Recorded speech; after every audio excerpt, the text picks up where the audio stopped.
I did this intentionally. Obviously, I had to take the Charlotte Hornets and Of course. I figured you would.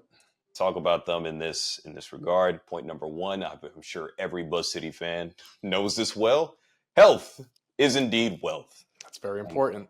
It has not been an easy last few seasons. We've seen Gordon Hayward out for a multitude of time when he was here. We've seen LaMelo Ball miss a lot of time, including last year when he played in 22 games, which is terrible for your franchise player. Not good. Mark Williams, franchise center, franchise cornerstone, played in 19 games. Even worse. Year. So it was definitely the Brandon Miller show pretty much predominantly most of the year. Miles Bridges missed the first 30 games due to suspension. Yes, so, hey. He did. That's a lot going on.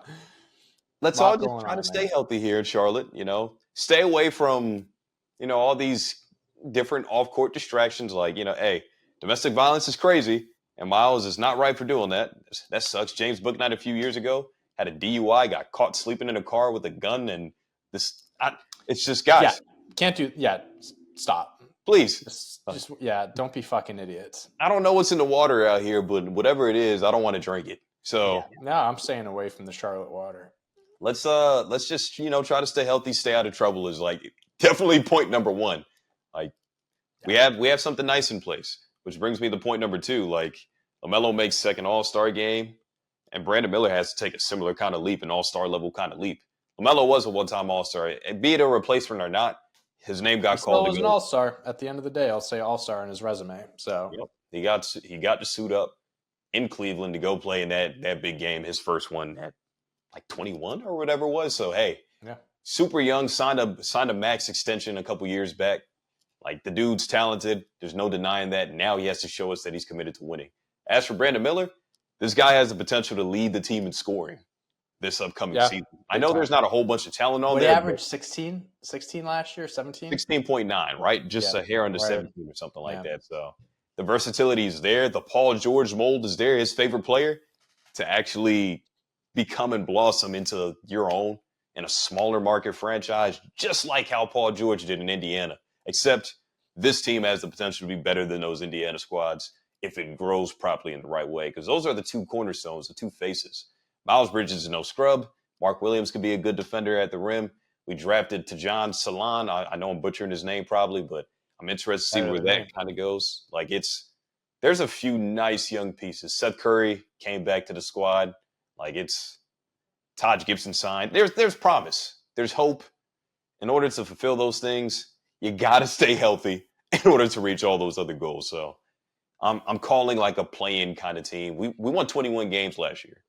I think this year we should get into the 30s. I'm not saying we make the playoffs, but winning 32 to 35 games is a successful season and taking a step in the right direction. So right.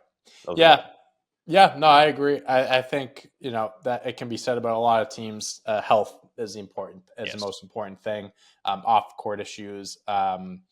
It's hard to kind of get a pulse on what this team can be and what they can be when the players are all over the place. One of them's getting arrested. One of them's injured. It's when you can't stay on the court together for whatever reason, it's hard to figure out what you have here. Yep. So you need everyone on the floor. You need everyone to stay out of trouble, stay healthy, and you can figure out who works, what works, what doesn't work, all that.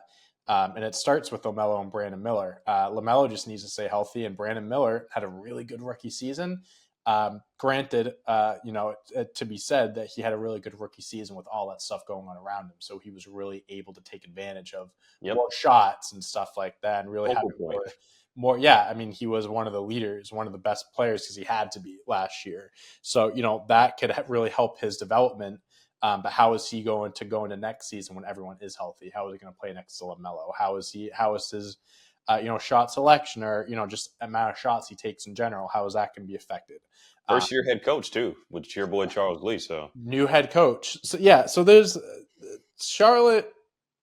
They have a few things going on there, but if everything goes right health-wise and everyone's able to just stay on the floor, I think that they can figure something out. I think they have a really talented young squad. Again, they just have to stay on the floor. So plus just to throw in this last tidbit, man, we got your glue guy. We got Grant Williams in the building, man. Charlotte native. Yeah. Is he from together. Charlotte? I didn't know he was Charlotte native. That's He went to school right down the street from where I stay. Oh, that's cool. Yeah, he's definitely going to be the difference maker there. But no, he's not a bad player. But yeah, I agree.